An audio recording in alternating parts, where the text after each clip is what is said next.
नई दिल्ली के विज्ञान भवन में आयोजित जामिया मिलिया के 100वें दीक्षांत समारोह में देश के उपराष्ट्रपति जगदीप धनखड़ ने शिरकत की और वहां डिग्रियां भी वितरण की।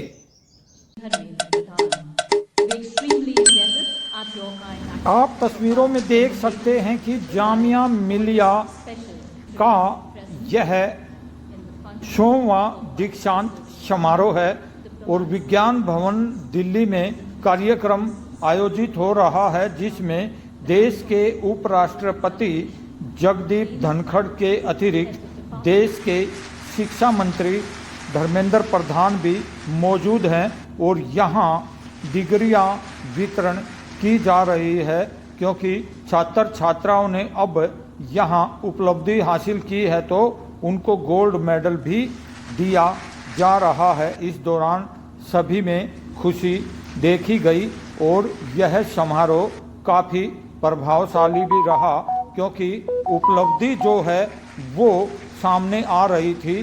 डिग्रियां प्राप्त होने के बाद भविष्य में अब यह बहुत अच्छा करने के प्रति आगे बढ़ेंगे और इनका भविष्य सुनहरा होगा। देश के उपराष्ट्रपति ने इस दौरान कहा कि आज के हालात कितने विचित्र हो गए।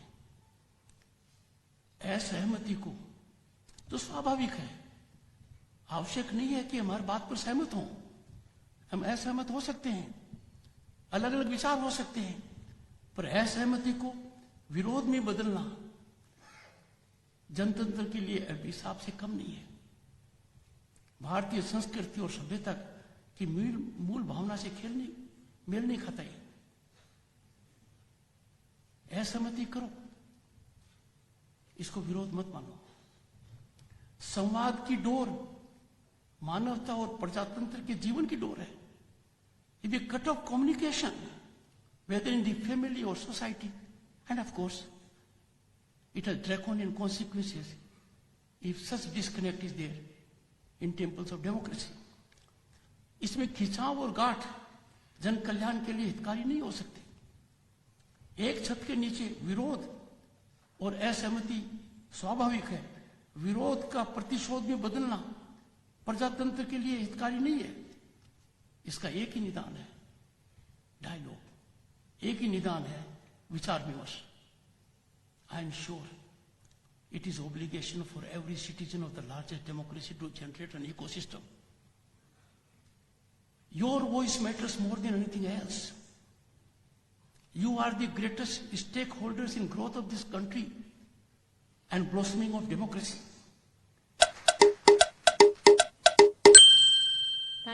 तस्वीरों में आप यह भी देख सकते हैं कि यहाँ पर अन्य जो मेहमान शिरकत करने के लिए पहुँचे उनके हाथों से भी डिग्रियां वितरण करवाई जा रही हैं और देश के शिक्षा मंत्री भी इस दौरान देश के उपराष्ट्रपति के साथ मौजूद हैं।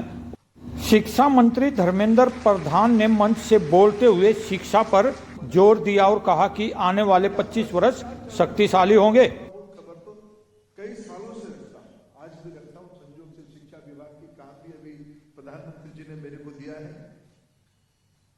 जामिया को जन्म होते हुए 100 साल पूरा हो चुके हैं। 1920 आज 2023। उसी 100 साल में देश आजाद हुआ। आजादी के आंदोलन को बढ़ाने के लिए जामिया बनी थी। आप ही के दिग्दर्शन के कारण, आपकी लीडरशिप के कारण, आपके नेतृत्व के कारण आज आजादी के उपरांत हमने 75 साल जर्नी भी पूरा किए हैं। इसी क्षण में, इसी कार्यकाल के दौरान विश्व में हमने 5 नंबर की इकोनॉमी भी बनी और इसी क्षण में हमें आने वाले 25 साल की देश की अमृत काल की तैयारी भी कर रहे हैं। और मेरे मन में कोई संदेह नहीं है, जो आने वाले 25 साल की देश की नेतृत्व जाएगा, जो जर्नी होगा, उसमें से जामिया एक नंबर स्थान पे रहेगा। इंटेलेक्चुअल लीडरशिप मेरे मन में कोई संदेह नहीं। भारत एक बहुत पुरानी प्रजातंत्र है, मदर ऑफ डेमोक्रेसी भारत को कहा जाता है।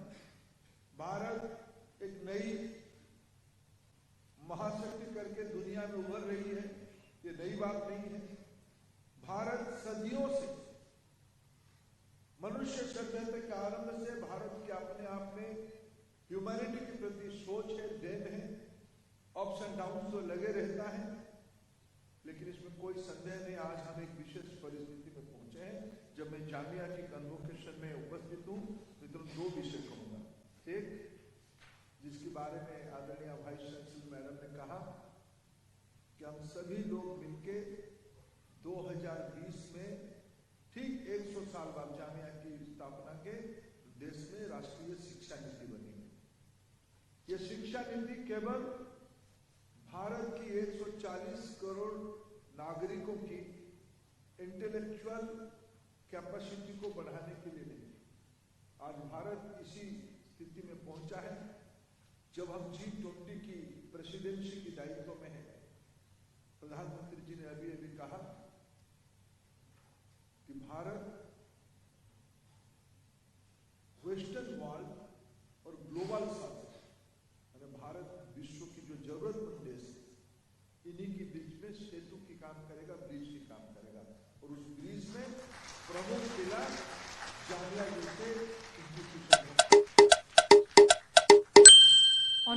तस्वीरों में आप यह भी देख सकते हैं कि यहाँ देश के शिक्षा मंत्री भी खास तौर से डिग्रियां वितरण कर रहे हैं। इस दौरान यहाँ डिग्री प्राप्त करने वाले छात्र छात्राओं में अच्छी खासी खुशी भी देखी जा रही है।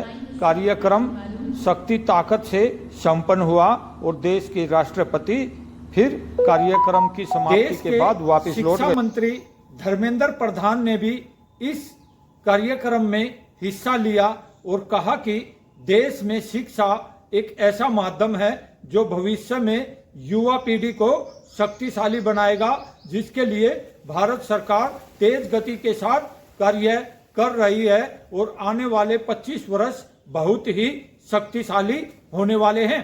राजेश खत्री, विज्ञान भवन, नई दिल्ली।